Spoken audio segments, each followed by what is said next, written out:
what we know is that people don't change when we tell them what to do. People change when their perspective changes.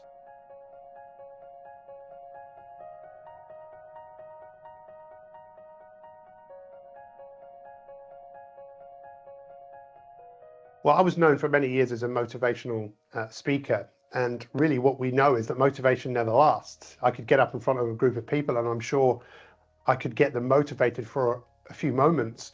Motivation really means getting people to move.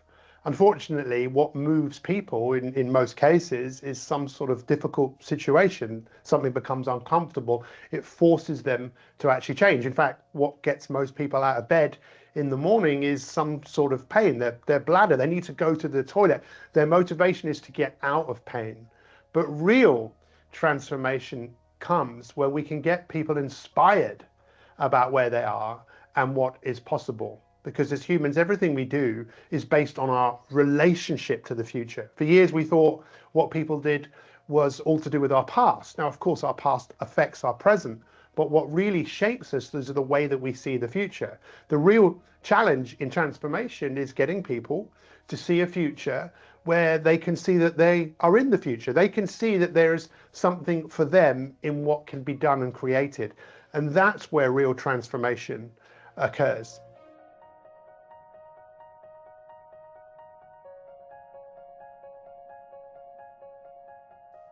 If someone is overwhelmed and under pressure and they act from that place, the reality is they're not going to perform at their best. Intentional thinking really means that we stop or we slow down and we pause before we act. So really what we're doing is we are calming our nervous system down, because great intentions, we can all have good intentions. There's actually a famous quote that says the road to hell is paved with good intentions. But if the intention is coming from a stressed and anxious state, we're not going to produce the best results that we can. So intentional thinking really is about stopping, slowing down, pausing, taking a breath, and acting out of a state of awareness, acting out of a state of being calm, as opposed to acting out of a state of urgency and anxiety.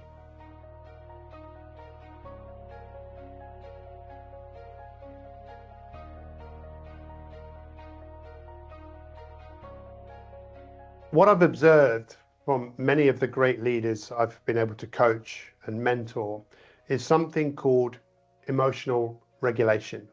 What that means is their ability to manage their emotional state, because how we think and ultimately how we feel is something that is transmitted to the people around us. And if we want people to be calm, if we want them to be focused, if we want them to be energized, then ultimately we have to go first. But the real challenge is this internal work that it often takes for people to manage their emotional state. It's like we're all broadcasting stations, we're all transmitting how we think and how we feel. But great leadership, from my experience, has been people that have really learned emotional regulation and literally have been able to energize and inspire people just by their internal state, not actually by what they say. It's behind what we say that often is the difference, that makes the difference with great leadership.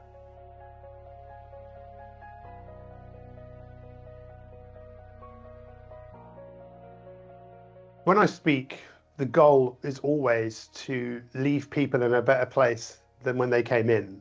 And ultimately, what we know is that people don't change when we tell them what to do. People change when their perspective changes, when people have an opportunity to look at something with a fresh pair of eyes and then feel empowered about taking action to actually change. Because at the heart of what I do, as much as I've been a keynote speaker for, dare I say, 30 years, I'm a coach. And the role of a coach is to help someone get better. In fact, the word coach actually comes from a Hungarian word, which means a coach and horses. Why would anyone go in a coach and horse? Well, they are somewhere, they want to go somewhere. And as a coach and as a speaker, my goal is, okay, where do we want to go?